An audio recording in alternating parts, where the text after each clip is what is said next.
Salam God Lover yang dikasihi oleh Tuhan Yesus Kristus. Senang boleh kembali berjumpa dengan saudara dalam program Rest and God malam hari ini bersama Diaspora TV. Setelah melewati berbagai kesibukan sepanjang hari ini, mungkin ada situasi yang membuat jiwa Anda menjadi letih lesu dan berbeban berat. Jangan menyerah, sebab Tuhan mengundang kita semua untuk mengalami kelegaan. Ini yang dikatakan Tuhan Yesus kepada kita semua. Marilah kepadaku semua yang letih lesu dan berbeban berat. Aku akan memberi kelegaan kepadamu. Puji Tuhan, mari kita hampiri Dia dalam doa kita. Kita bersatu dalam doa. Bapa di surga, kami ucap syukur, anugerah-Mu begitu luar biasa. Engkau mengerti keadaan kami dan Tuhan ingin terlibat dalam hidup kami untuk membawa kebaikan-kebaikan ilahi dalam hidup kami. Saat ini kami datang kepadamu membawa semua pergumulan, permasalahan hidup kami. Kami sangat percaya di dalam Engkau kami akan mengalami kelegaan, sukacita, damai sejahtera. Tuhan akan membuka jalan keluar yang terbaik untuk semua masalah-masalah kami. Tuhan memberi kami kekuatan hati, hikmat yang kami butuhkan, supaya semua masalah yang menghalangi perjalanan hidup kami bisa diselesaikan dengan baik. Terima kasih Bapa. Saat ini kami siap mendengar firman-Mu dalam nama Tuhan Yesus Kristus. Amin. Saudara-saudara, dalam perjalanan hidup ini tidak selamanya kita mengerti apa yang terjadi, mengapa sesuatu bisa terjadi. Tetapi ada tangan Tuhan yang kuat yang senantiasa memegang, memimpin dan mengarahkan kita. Itu semua tentu saja tidak terlihat, tetapi akan nyata itu sedang bekerja dalam hidup kita. Kita akan belajar kebenaran firman Tuhan, bagaimana tangan Tuhan bekerja dalam kehidupan kita semua dan apa yang Tuhan kerjakan ketika tangannya bekerja dalam permasalahan yang sedang kita hadapi. Mari kita membaca Alkitab kita dari 1 Samuel pasal yang pertama sampai 27. Dari perikop ini kita akan bisa melihat bagaimana Allah itu ternyata bekerja dalam hidup seseorang dengan cara yang misteri, cara yang tidak bisa terlihat tetapi itu nyata, bahwa tangan Tuhanlah yang menjadikan semua hal itu bisa terjadi dan akhirnya mendatangkan kebaikan bagi orang-orang yang mengalaminya. Kita akan belajar dari perikop ini. Kita akan membaca di ayat yang ke-10. Kemudian berkatalah Saul kepada bujangnya itu, "Pikirmu itu baik, mari kita pergi." Maka pergilah mereka ke kota, ke tempat abdi Allah itu. Saudara-saudara, kalau kita membaca ayat pertama sampai ayat 10, itu sebuah cerita bagaimana Saul itu kehilangan keledainya. Ada satu peristiwa yang membuat dia jadi gak nyaman. Ada sebuah peristiwa yang membuat dia akhirnya harus lakukan sesuatu yang lebih lagi. Saudara-saudara, dari peristiwa ini kita bisa mengerti bahwa tangan Tuhan bekerja ketika sebuah peristiwa itu terjadi. Tuhan bekerja sedemikian rupa, tidak terpahami oleh Saul, tetapi ketika keledainya hilang, membuat dia akhirnya keluar dari zona nyamannya. Dia dengan bujangnya mencari keledai itu dan keledai itu tidak ditemukan juga. Akhirnya bujangnya memberi masukan kepada Saul bahwa ada seorang nabi, seorang pelihat yang mungkin bisa menolongmu. Dan Saul meresponinya di ayat yang ke-10 tadi. Mari kita pergi kepada nabi itu. Saudara-saudara, Allah bisa memakai setiap peristiwa dalam hidup kita untuk mengarahkan hidup kita supaya perjalanan hidup kita itu hari demi hari semakin selaras dengan kehendaknya. Tidak ada satu peristiwa pun di mana Allah tidak turut bekerja. Oleh sebab itu, kita harus bisa memahami setiap peristiwa dalam hidup kita. Kalau Saul Masalah yang muncul adalah karena keledainya hilang. Mungkin kita mengalami permasalahan-permasalahan yang berbeda. Bukan keledai kita yang hilang, mungkin kita kehilangan uang, kita kehilangan kesempatan, mungkin kita kehilangan orang yang kita cintai. Mungkin ada peristiwa-peristiwa lain yang membuat kita jadi berbeban berat, membuat kita jadi susah hati, membuat kita jadi mengalami situasi sulit.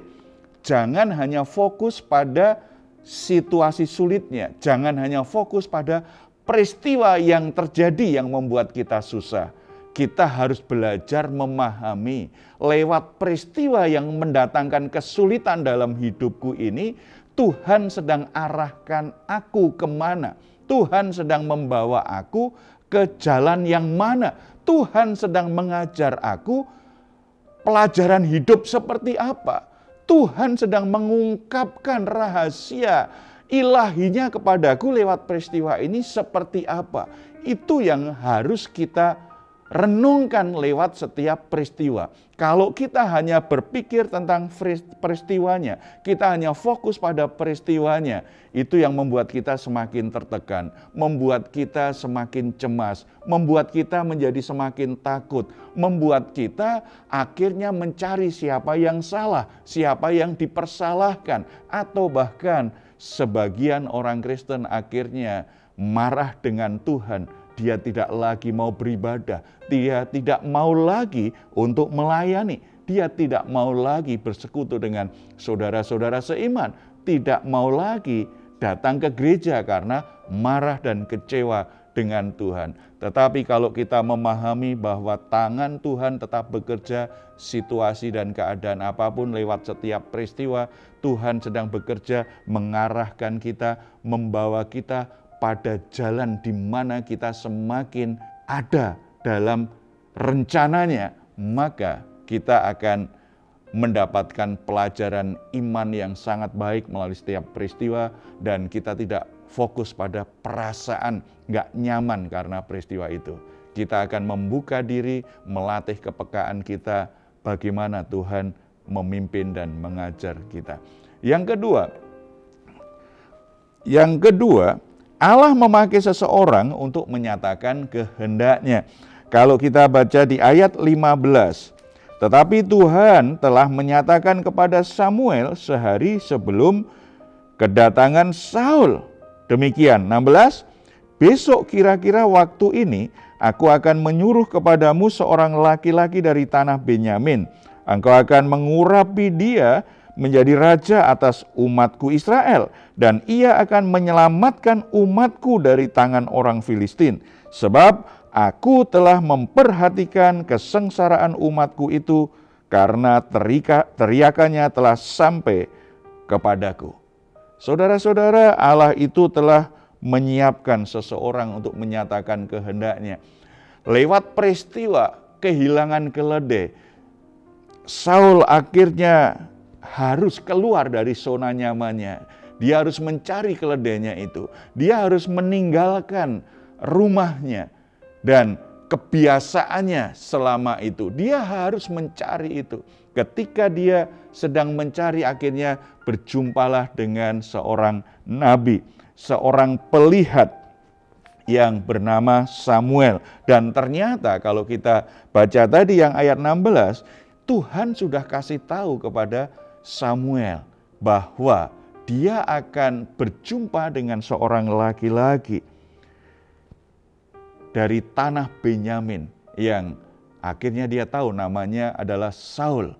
Dialah yang sudah dipilih oleh Tuhan untuk menjadi raja yang pertama bagi bangsa Israel. Saudara-saudara, tidak hanya peristiwa yang Tuhan pakai berarti. Setiap peristiwa akhirnya membuat kita berjumpa dengan seseorang. Setiap kejadian membuat kita akhirnya keluar dari zona nyaman kita. Dan Tuhan akan pertemukan kita dengan seseorang, dengan orang yang Tuhan sudah siapkan supaya bisa menolong kita masuk pada rencana selanjutnya. Kalau kasus Saul, Karena dia kehilangan keledai, akhirnya berjumpa dengan Samuel yang sudah diberitahu oleh Tuhan bahwa Saul inilah yang dipilih Tuhan untuk menjadi raja. Akhirnya Samuel melayani Saul dan mengurapi Saul menjadi seorang raja, membimbing Saul dalam kepemimpinannya sebagai raja. Demikian juga dalam hidup kita, dalam kasus yang mungkin berbeda, tetapi prinsipnya sama. Tangan Tuhan bekerja mengarahkan kita lewat sebuah peristiwa, lewat setiap kejadian, lewat permasalahan-permasalahan, supaya hidup kita ada di jalannya, supaya hidup kita ada di tempat di mana Tuhan sudah menyiapkan bagi kita kesempatan-kesempatan lebih baik, berkat-berkat tertentu, atau arahan-arahan tertentu supaya kita akhirnya bisa dipakai Tuhan untuk pekerjaan-pekerjaan yang luar biasa, untuk posisi-posisi yang luar biasa dalam hidup ini, lewat seseorang yang Tuhan sudah taruh di hati mereka untuk bisa menolong kita, untuk bisa memfasilitasi kita sampai pada tujuan Tuhan itu, atau untuk mendukung kita supaya kita bisa sampai pada apa yang Tuhan inginkan untuk kita kerjakan. Tuhan sudah siapkan seseorang untuk menolong kita menggenapi rencana Tuhan. Di bagian ini kita juga belajar, mungkin bukan orang lain yang Tuhan sudah taruh di hatinya menolong kita. Mungkin Tuhan juga menaruh di hati kita sebuah dorongan, sebuah beban untuk menolong seseorang supaya mereka bisa menemukan jalan hidup yang Tuhan tetapkan, supaya mereka bisa mengambil tanggung jawab yang besar yang Tuhan sudah siapkan. Bisa saja mereka adalah hamba Tuhan yang sudah bergumul sekian lama untuk merintis jemaat, untuk memulai pelayanan, sudah bergumul sedemikian rupa bagaimana membawa pelayanannya lebih maju lagi, tetapi mengalami kesulitan karena ada keterbatasan biaya, ada keterbatasan SDM, tim kerjanya yang terbatas. Tetapi mereka dibawa Tuhan oleh sebuah peristiwa akhirnya berjumpa dengan kita. Apa yang Tuhan taruh di hati kita, kita harus laksanakan dengan baik. Kalau Tuhan berkati kita dengan keuangan dan Tuhan ingin kita mendukung hamba Tuhan itu dari sisi keuangan, relakan keuanganmu untuk mendukung dia. Kalau itu dari sisi ide kita, dari sisi keahlian kita, dari sisi profesi kita, untuk mendukung supaya hamba Tuhan ini bisa membangun pelayanannya lebih maju, mari lakukan seperti Samuel yang akhirnya memfasilitasi Saul untuk menjadi raja, mengurapi dan membimbingnya. Biarlah itu juga kita lakukan. Tetapi tidak selalu itu hamba Tuhan. Mungkin ada saudara, ada teman, ada seseorang yang Tuhan pertemukan dengan kita dalam sebuah peristiwa yang tidak terduga, atau bahkan lewat peristiwa yang kelihatannya itu merupakan misalnya kecelakaan atau hal-hal yang lain. Akhirnya kita berjumpa dengan dia dan kita ditaruh beban di hati untuk menguatkan dia, untuk menghibur, untuk melayani, untuk bersaksi, untuk beritakan Injil, untuk mendoakan dia. Ketika Tuhan taruh di hati kita, segera lakukan.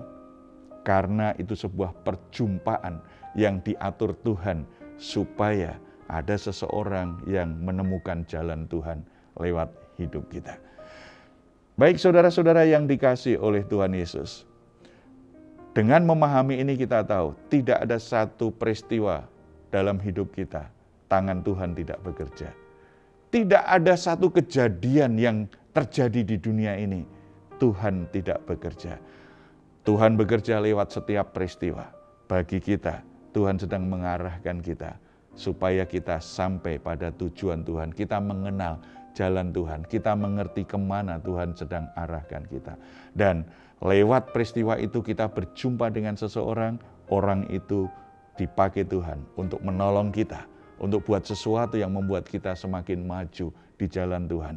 Demikian juga Tuhan bisa pakai kita, supaya kita bisa menolong seseorang sampai pada jalan Tuhan.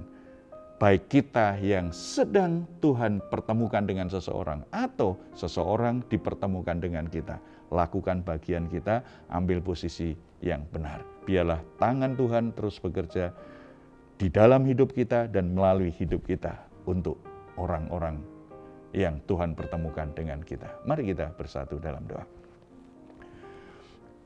Bapa di surga, kami ucap syukur karena kebenaran ini menolong kami. Betapa luar biasa penyertaan Tuhan. Tuhan tidak pernah meninggalkan kami. Dalam setiap peristiwa yang kami alami, ternyata Tuhan juga sedang bekerja. Tangan-Mu sedang membimbing kami.